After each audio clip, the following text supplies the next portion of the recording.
पूर्व भिडियो रे आम आलोचना करथिले जेतेबेले अम्ल गुड़िक क्षार सहित प्रतिक्रिया करती से लवण और जल सृष्टि हुए अथवा आम एमती भी कहीपर जदि किछि भी गोटे जिनिस अम्ल सहित प्रतिक्रिया करी लवण और जल सृष्टि करुच्ची आम क्षार बोली कही था।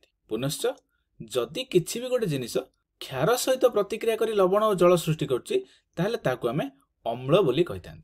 ठीक अच्छे तेबे एई भिडियो रे अम्ल और क्षार धातव ऑक्साइड सह किपरि प्रतिक्रिया करे आमे से विषय रे आलोचना करिबा।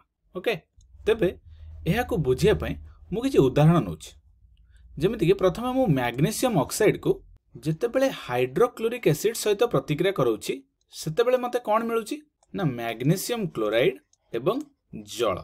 ठीक अछि वर्तमान रिएक्शन को बैलेंस करिया पई मु एठी गोटे 2 द्वारा गुणन कर दउछि एबे समीकरणटी समतुल हो गला। ठीक अछि बर्तमान आम देखिले आम मैग्नीशियम ऑक्साइड को एसिड सहित प्रतिक्रिया कराउछंती तो सेथुर हमको कोन मिलुछि मैग्नीशियम क्लोराइड एवं वाटर। ताहले मैग्नीशियम ऑक्साइड को HCl द्वारा प्रतिक्रिया कराइबा द्वारा जदि हमको लवण और जल मिलला ताहले आम मैग्नीशियम ऑक्साइड को क्षार बोली कहि परिबा। तेबे मु आउ गोटे उदाहरण नउछि लक्ष्य कर जेतेबेले आम कैल्शियम ऑक्साइड को HCl सहित प्रतिक्रिया करिथांती सेतेबेले हमको कैल्शियम क्लोराइड सृष्टि होगा सहित जलीय अणु सृष्टि होता है। ताहले एठी हम लक्ष्य कले कैल्शियम ऑक्साइड टी अम्ल सहित प्रतिक्रिया करी लवण और जल सृष्टि कला ताहले कैल्शियम ऑक्साइड को मध्य हमें क्षार कहि परिबा। साधारणतः भाव में मैग्नीशियम ऑक्साइड और कैल्शियम ऑक्साइड एगुड़िक धातव ऑक्साइड ना तो सेथिबाई धातव ऑक्साइड को आम क्षार बोली कहि परिबा। ठीक अछि वर्तमान एठी लक्ष्य कर आम कैल्शियम ऑक्साइड को जेतेबेले जल सहित प्रतिक्रिया करथांती आमे जानते कैल्शियम हाइड्रोक्साइड सृष्टि हुए जहाँकि एक क्षार किंतु आमे केमते जानिबा जे कैल्शियम ऑक्साइड जल रे मिसियो द्वारा कैल्शियम हाइड्रोक्साइड सृष्टि हला बा एहा हाइड्रोक्साइड आयन सृष्टि कला। तेबे एहा को भलो से बुझिया पई आमे आउ एक उदाहरण को लक्ष्य करिबा जेमिति कि मु एठी कैल्शियम ऑक्साइड को जल सहित प्रतिक्रिया कराउछि तो जेतेबेले आमे कैल्शियम ऑक्साइड को जल सहित प्रतिक्रिया करबा आमे कोन देखिबा ना प्रथमतः कैल्शियम ऑक्साइड टी भांगी कोन हेता कैल्शियम 2+ एवं O2- रे परिणत होता है। बर्तमान ये जो जलीय अणु को मुझे कैल्शियम ऑक्साइड रे मिसेली यह जाकि O2- आयन सहित प्रतिक्रिया करे।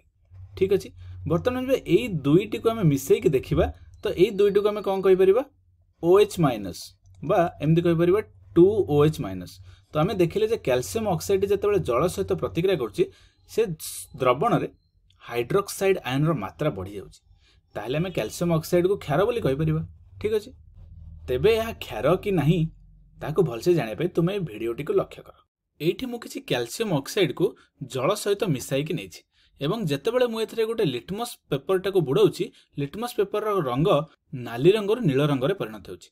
आमे जानचंती लिटमस पेपर रंग सेतेबेले नील रंग रे परिणत होइताय जेतेबेले ताहा क्षार संस्पर्श रे आसे तेबे एथरो प्रमाणित कोन हला ना कैल्शियम ऑक्साइड टी क्षार अटे। ठीक अछि तेबे तुम मन ये प्रश्न आसुथबो जे धातव ऑक्साइड गुड़िक क्षार सहित किपरि प्रतिक्रिया करती तेबे यह बुझिया पई आमे कैल्शियम ऑक्साइड को सोडियम हाइड्रोक्साइड सहित प्रतिक्रिया करैकी देखिबा। ठीक अछि आमे एटी कोन देखिले ना कैल्शियम ऑक्साइड टी जल रे द्रवण हला पर एटा कैल्शियम हाइड्रोक्साइड रे परिणत हो जाए तो जदि आमे आकु भांगी के लिखिबा एटा किछि एमती देखा जिवो ना Ca2+ एवं OH- से परिका जदि NaOH को मु भांगी के लिखिबी NaOH टी किछि एमती देखा जिवो Na+ एवं OH-। वर्तमान जदि एठी द्वैत विस्थापन प्रतिक्रिया हबो सोडियम टी कैल्शियम को विस्थापन करिवो एवं कैल्शियम टी सोडियम को विस्थापन करिवो ए देखो सोडियम जदि कैल्शियम को विस्थापन करछि सेही सोडियम हाइड्रोक्साइड सृष्टि होछि एवं कैल्शियम जदि सोडियम को विस्थापन करछि ताले सेही कैल्शियम हाइड्रोक्साइड सृष्टि होछि ताहले हमें कहि परिबा एही प्रतिक्रिया हेबा द्वारा कोनोसी भी नूतन उत्पादक सृष्टि होई न थाए। तेबे आम साधारणतः भाव में एमती कही यही रिएक्शन बा यही प्रतिक्रियाटी होई न थाए। ठीक अच्छे तेबे आम ये कौन पढ़ले ना धातव ऑक्साइड जितेबाला अम्ल सहित प्रतिक्रिया करे ता लवण और जल सृष्टि करता है।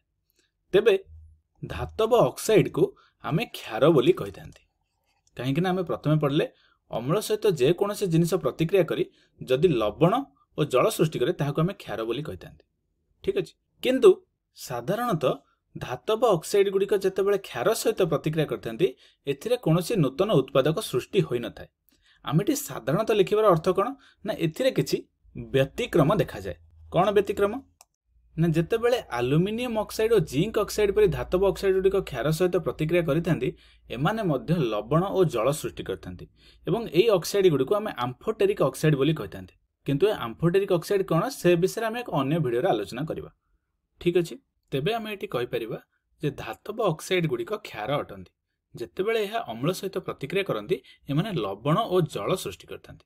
तेबे वर्तमान आमे अधातव ऑक्साइड विषय पढ़िबा। एई उदाहरण को लक्ष्य कर, मुझे कार्बन डाइऑक्साइड, कार्बन हेउछि एक अधातु एवं एहार ऑक्साइड को आमे अधातव ऑक्साइड कहबा। जेतेबेले अधातव ऑक्साइड को आमे सोडियम हाइड्रोक्साइड सहित प्रतिक्रिया करूछंती सेतेबेले आमको किछि लवण जहाँकि Na2CO3 सोडियम कार्बोनेट एवं ता सहित किछि परिमाणर जल मिलता है। ताहेले आमे एटी कहि परिबा आमे जानचंती किछि भी गोटे जिनिस जदि क्षार सहित प्रतिक्रिया करी लवण और जल सृष्टि करे ताहाको आमे अम्ल बोली कहिथांती। ताहेले आमे एटी कार्बन डाइऑक्साइड को अम्ल बोली कहि परिबा। तबे साधारणतः भाव में आमे कहि परिबा अधातव ऑक्साइड गुड़िक अम्लीय। वर्तमान कार्बन डाइऑक्साइड अम्लीय कि नहीं केमी जानिबा ना आमे जानचंती जेकोनोसी भी अम्ल को जदि आमे जल सहित प्रतिक्रिया करथांती ताहा से द्रवण रे H+ आयन परिमाण को बढ़ाई थाए। तेबे एठी आमे केमते देखिबा ना जेतेबेले आमे कार्बन डाइऑक्साइड को जल सहित प्रतिक्रिया करोछंती सेतेबेले आमे कोन देखुछंती ना कार्बन डाइऑक्साइड जल सहित प्रतिक्रिया करी H2CO3 बा कार्बनिक एसिड रे परिणत होउछि। वर्तमान ए कार्बनिक एसिड को जदि आमे लक्ष्य करिबा कार्बनिक एसिड रे कोन थाए ना H+ आयन एवं HCO3- आयन। ताले आमे देखुछंती एथिरे द्रवण रे H+ आयन रो मात्रा किछि बढ़ी जाउछि। ताहेले आमे कार्बन डाइऑक्साइड को अम्लीय कहि परिबा। तेबे आमे वीडियो रे कोन देखिले ना धातव ऑक्साइड गुड़िक साधारणतः भाव में क्षार होइथांती एवं अधातव ऑक्साइड गुड़िक साधारणतः भाव में अम्ल होइथांती। ठीक अछि।